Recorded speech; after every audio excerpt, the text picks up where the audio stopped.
Shalom, my bitches. Myanda's here at NFY, bringing you the end of When Deathworlders Meet, by Andrew's second account.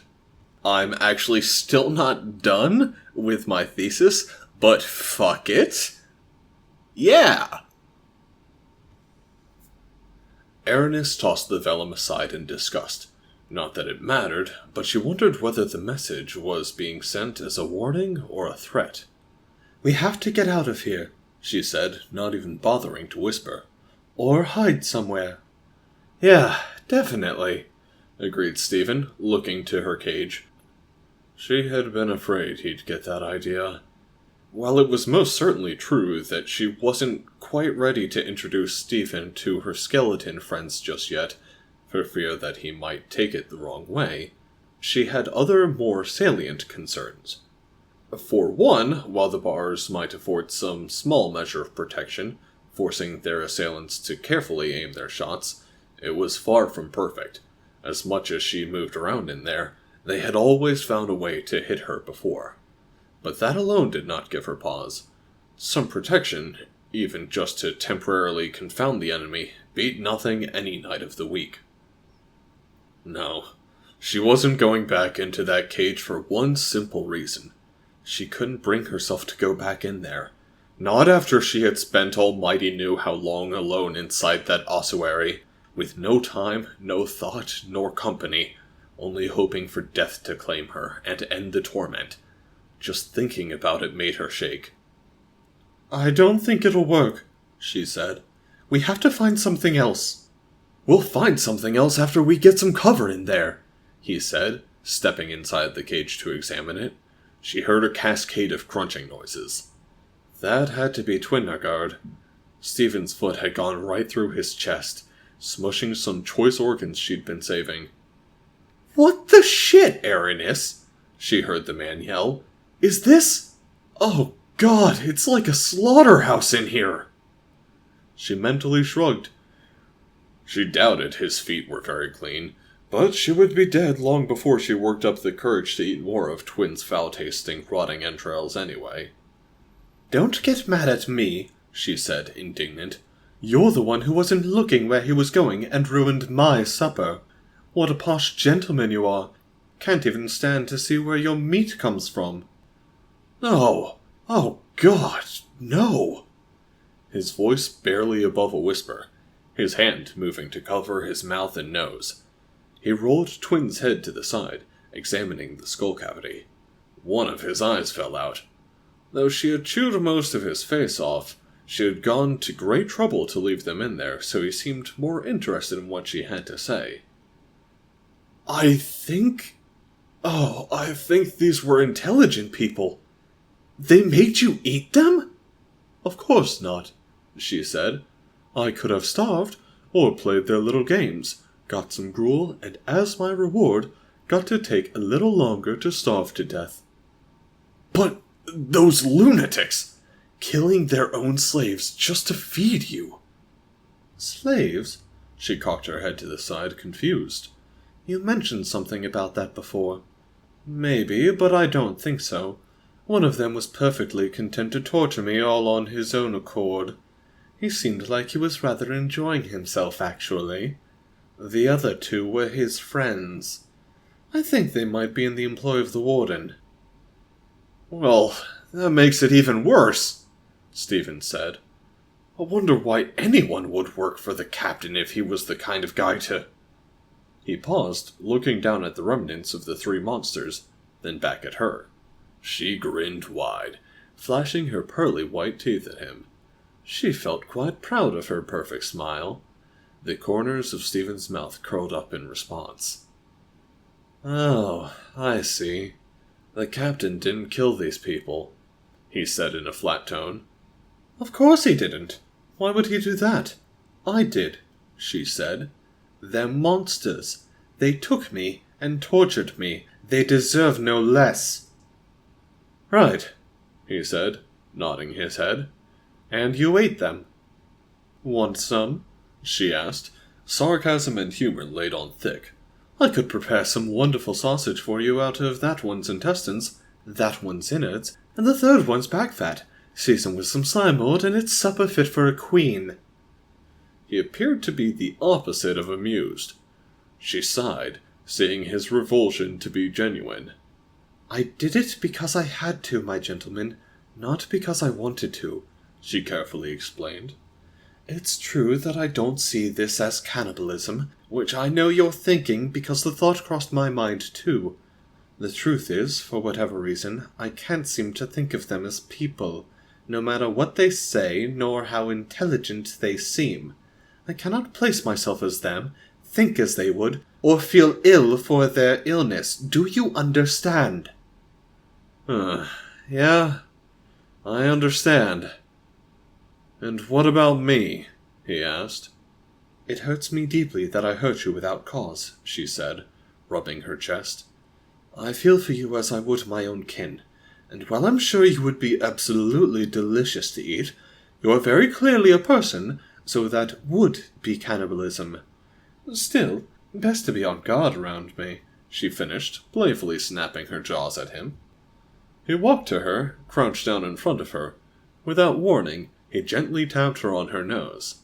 Just you try, he said, with what must have been a smirk.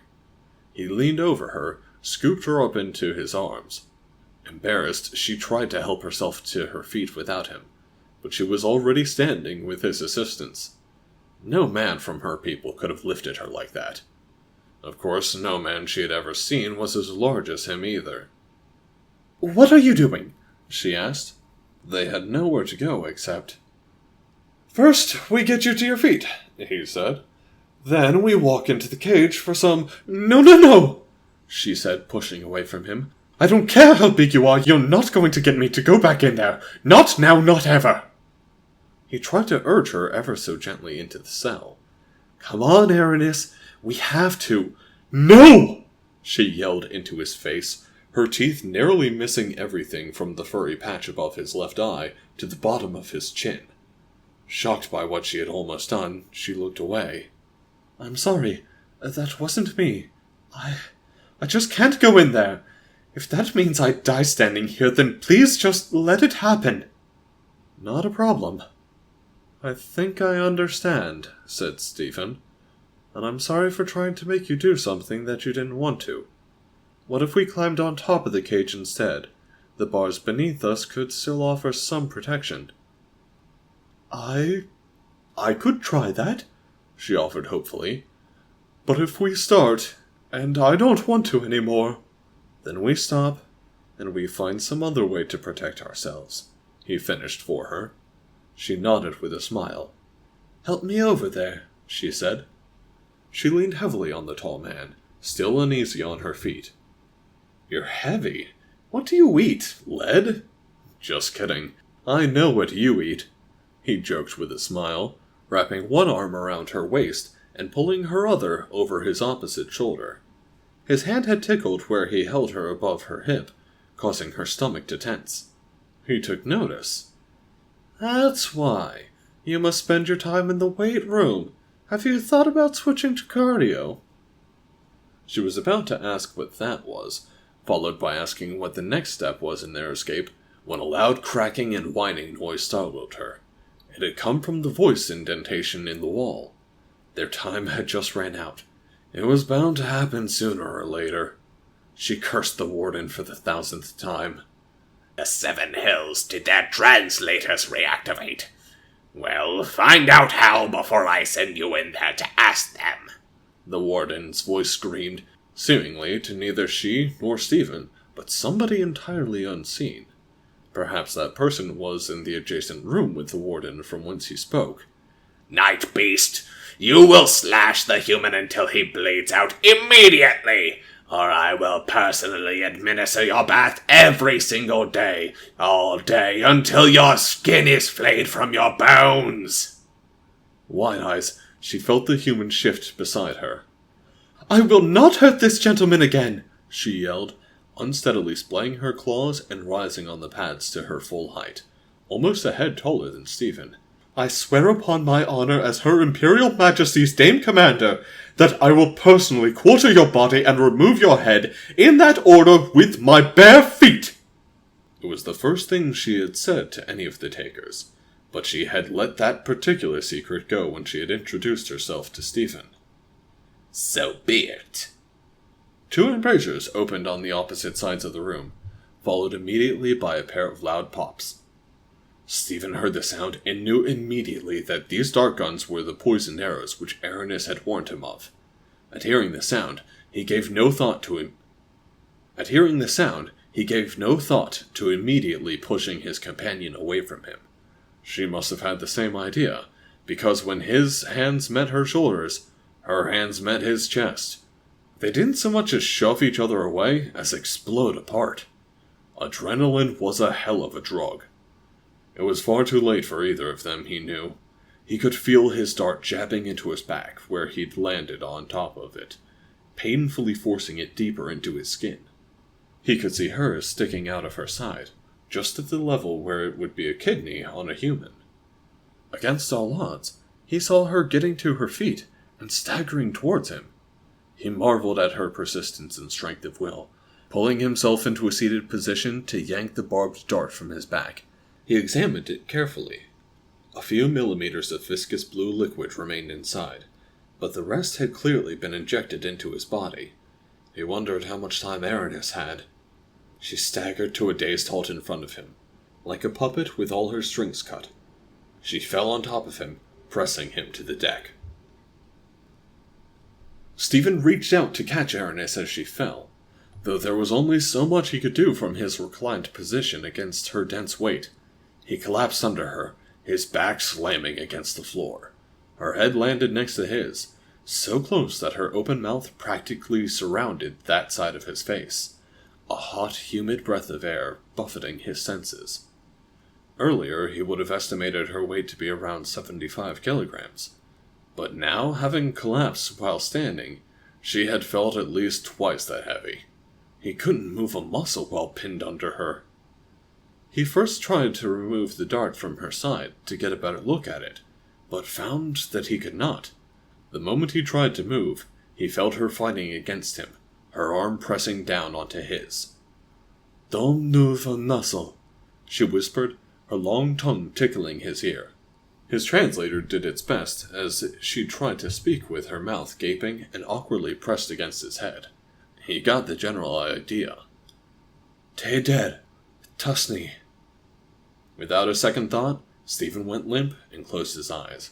He felt her chest against him, slowly inhaling and then exhaling a sigh in relief. They waited like that, first for seconds, then minutes.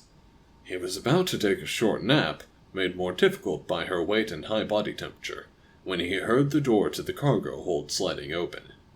He opened his eyes just the tiniest fraction to the bright light outside, enough to see several figures silhouetted.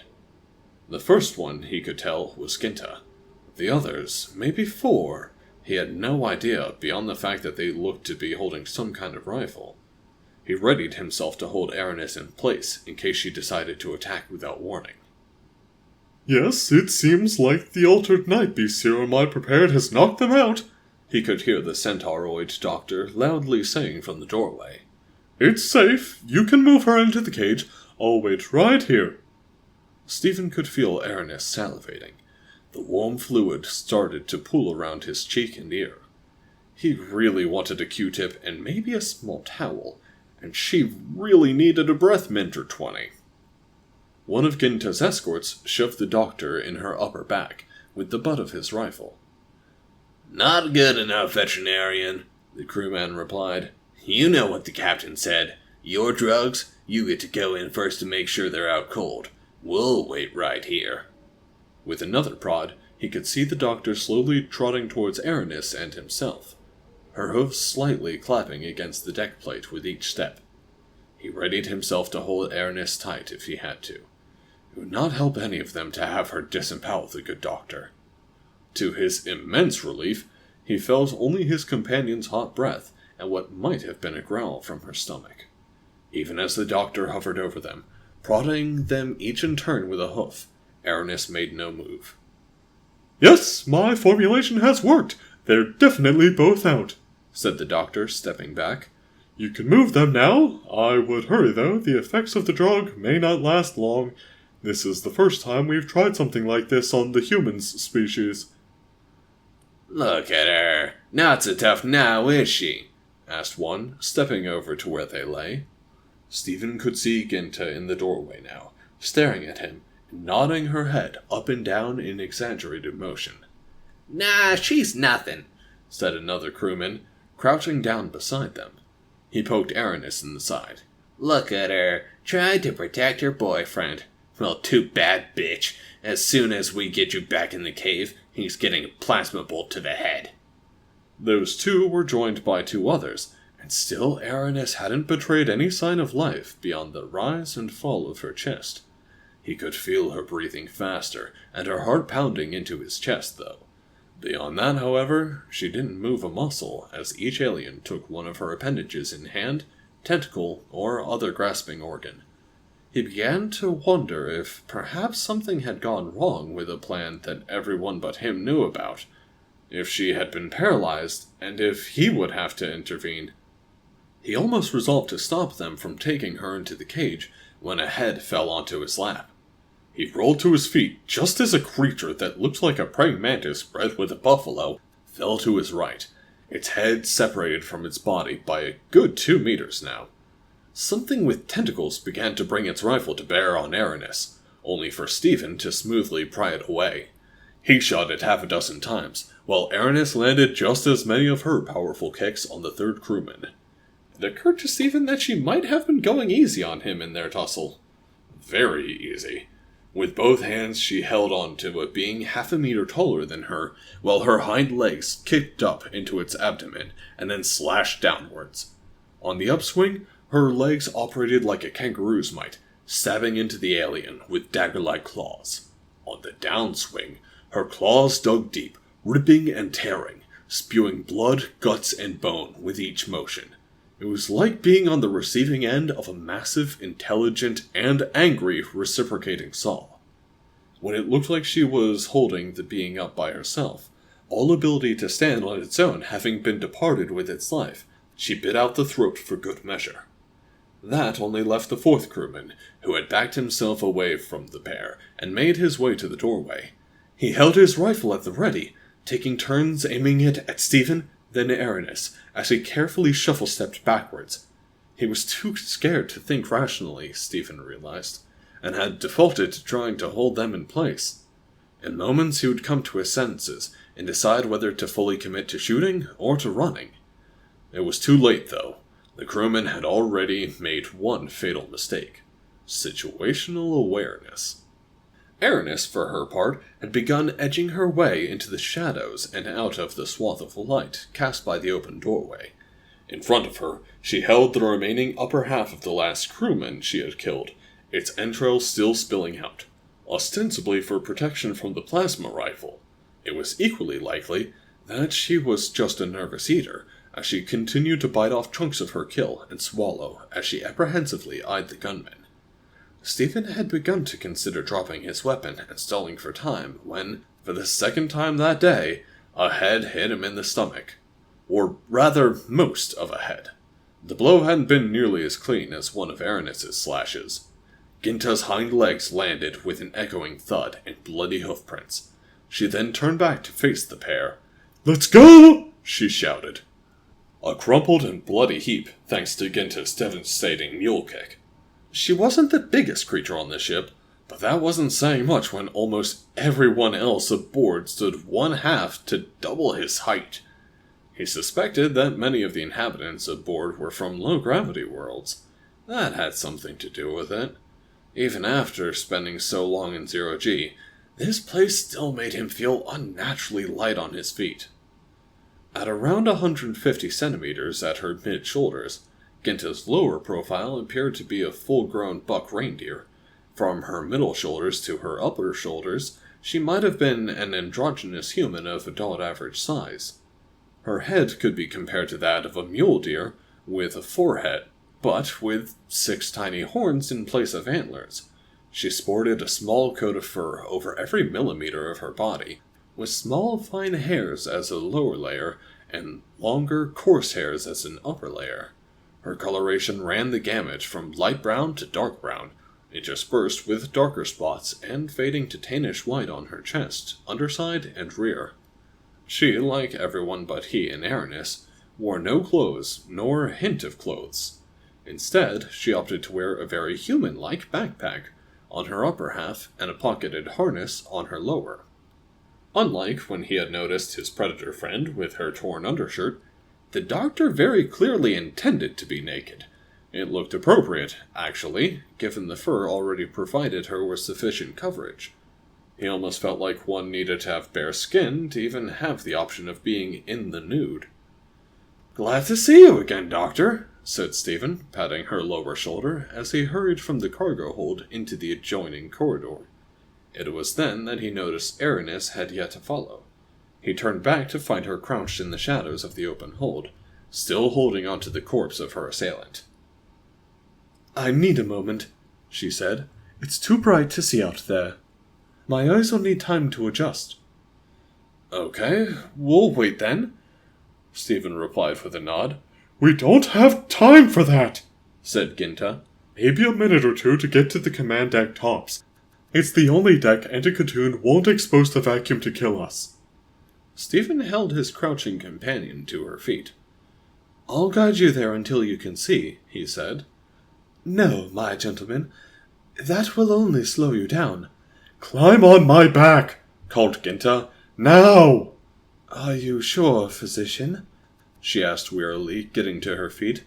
"I did not think most creatures here could—" "Yes, move it!" Aranis indicated her most recent meal. "May I bring my new friend?" "Oh, for the love of— Yes! Keep eating, damn it, but we have to move." Before the doctor could finish speaking, Aranis had leapt onto her lower horizontal back with her new friend still in hand. As they ran together, Stephen heard his companion talking to their rescuer. "Thank you for the instructions," said Aranis. "We didn't know what they meant at first, but we figured it out in short order." In truth, Stephen hadn't figured out a damn thing. Aranis must have known that there was nothing in the darts from the moment they hit. She had experience with them, after all. As for them being filled with a lethal concoction, he supposed it hadn't taken her long to figure that out either. Without his companion, he would have spent a good 10 minutes trying to find a way to counteract the non-existent poison. He should have known this was all part of the doctor's plan. He had a pretty good guess that she had also been responsible for turning back on their translators. He hadn't yet realized they had been deactivated until the night beast started talking. "Thank you for not eating me," replied the doctor. "I wasn't sure you would know we were all on the same side." "I wanted to kill the guards first," she said with a shrug. "And you made it clear that you had prepared the faulty sleep elixir. Why help us, though, aside from the obvious?" "There is no aside," said the other woman. "I am a slave here, and I would rather not be. As for the rest—" "She asked me for help when I was brought on board and examined," interrupted Stephen. "I knew immediately that you'd be able to help," Ginta said to him, before turning her attention to the woman riding on her back. "If you want, you can throw the leftovers off me. They're leaking into my fur. I brought Stephen's meal rations for you. They're in my pack." "How considerate of you, physician," the other woman said, rooting through her pack, retrieving one of the entrees he'd set aside in his cell. It was beef brisket, and he was very jealous. She didn't, he noticed, drop her half-finished crewman. The doctor pointed to an open doorway ahead of them and to the left. "Here, up this ramp, next level." A thought occurred to him. "Doc, we've got to stop by the cells amidships." "No, there isn't time, Stephen," she said. "Bullshit," he said. "We have to try. What about your oath, Doctor?" "To whom?" she huffed. Holding on to the doctor with one of her arms around her chest, Aranis leaned over the other woman's upper shoulders. "I would regard it a stain on my order if we didn't free those people," she growled. "You are guilty of cowardice, alchemist, if you fail to aid them.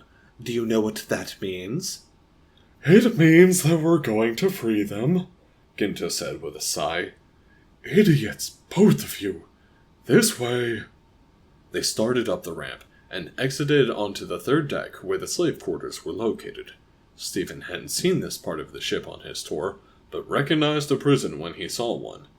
At the far end, a group of crewmen were already releasing the last of the slaves from their cells.